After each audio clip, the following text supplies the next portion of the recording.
Well, we got another one.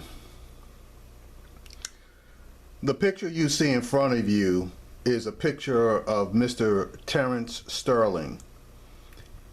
He was a Maryland resident who was shot by a DC police officer on September the 11th. Here's the information on this man's murder. In the early morning of Sunday, September 11th, DC police say an officer spotted a motorcycle being driven, quote unquote, recklessly near the intersection of 17th and U Streets Northwest. It was around 4:20 a.m. in the morning, and the vehicle was heading east.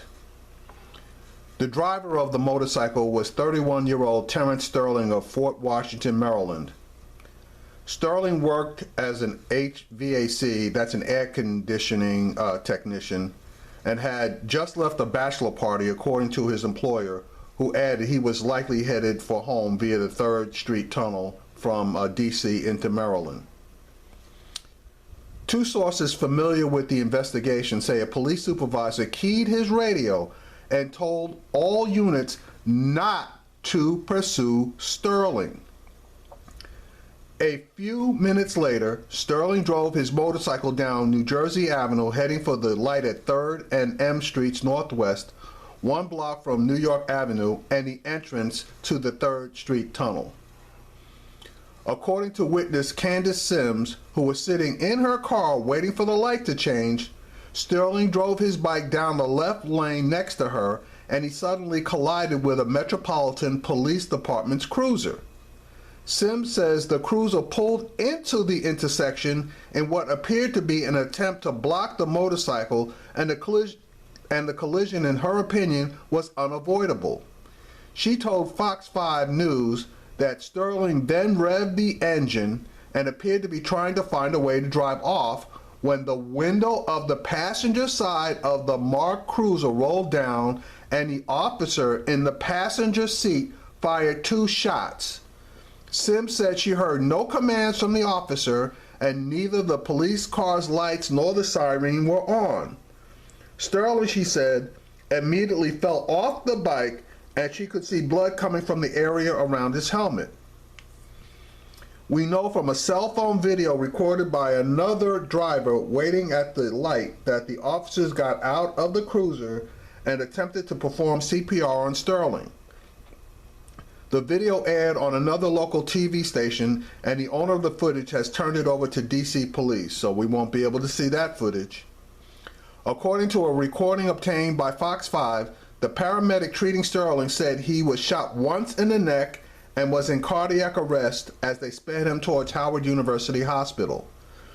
Later that morning, Assistant DC Police Chief Peter Newsham told reporters at approximately 4:20 a.m. there was a report of a motorcycle that was being driven erratically. Officers found the vehicle over here in the intersection of 3rd and M Street Northwest, which is a block north of New York Avenue. They were able to stop the vehicle, but they weren't supposed to stop the vehicle. The person who was riding the motorcycle attempted to flee and ended up striking the police car, and at that point shots were fired. Yeah, shots were fired by the police because Mr. Sterling was getting up on his motorcycle, and obviously he had no gun, otherwise that would have been reported. Anyway, the next morning, September the 12th, DC Mayor Muriel Bowser, she happens to be black by the way, held a news conference in which she revealed that the officer who fired the fatal shots was wearing a body camera, but failed to turn it on until after the shots were fired. Where have we heard that one before? This is a violation of protocol. Mayor Bowser also confirmed investigators were looking into allegations that the officer in the cruiser violated 2 other general orders by using the car as a barricade to block the path of the motorcycle and by firing at a moving vehicle from inside a police cruiser. Since the shooting, police say a number of witnesses have come forward and given their accounts of what happened that morning. Mayor Bowser has so far not released the footage recorded by the officer's body camera. Yeah, that's going to really help us out a lot since it was turned on after he killed that man.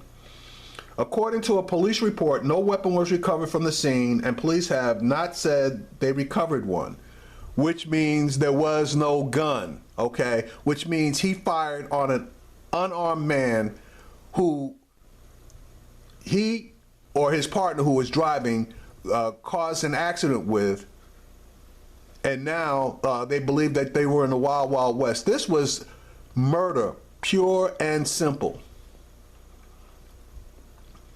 Continuing, it's unclear what threat the firing officer felt he was under. None. Mayor Bowser has declined to say why the officer opened fire, because he wanted to kill a black man. Mayor Bowser says she reached out to the family following the shooting and offered her condolences. Yeah, okay, but their loved one is gone. By Wednesday, she had ordered a change to the body camera regulations, ordering all dispatchers to remind officers given assignments to turn them on. In return, the officers have been told to confirm over the radio the cameras are recording.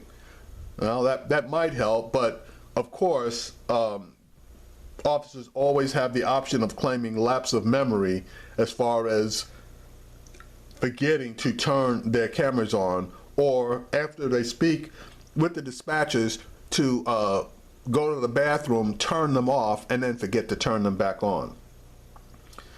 The U.S. Attorney's Office is investigating the shooting along with DCPD.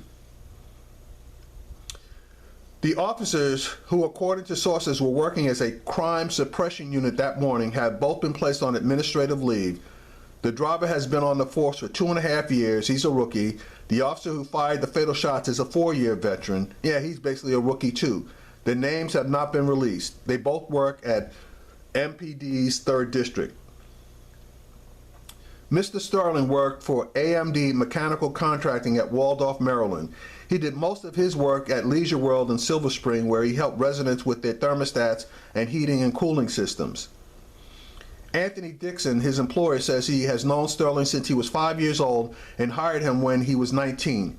He said the police account of what happened is shocking and out of character from the Terrence Sterling he knows. Dixon says he has so far received a stack of sympathy cards from the elder residents who had grown fond of Sterling over the years. Sterling's family has so far not commented publicly, according to a close family friend. They have, however, met with an attorney. Okay, we got to see how this one's gonna go. No gun. The officers caused the accident, just like in the case of Sheriff David Supercoon Clark's deputy causing an accident, and then they persecuted the driver that was not at fault in that accident for 6 months, and finally a federal lawsuit had to be filed. Okay, these rat bastard cops are out of fucking control. They're out of control. This cop that shot Mr. Sterling saw an opportunity to pull his weapon and kill a black man. Plain and simple. We need to get this out of there. This shit needs to stop, or people are going to start taking matters into their own hands, and that's not something that we want. But it may be something that has to be done.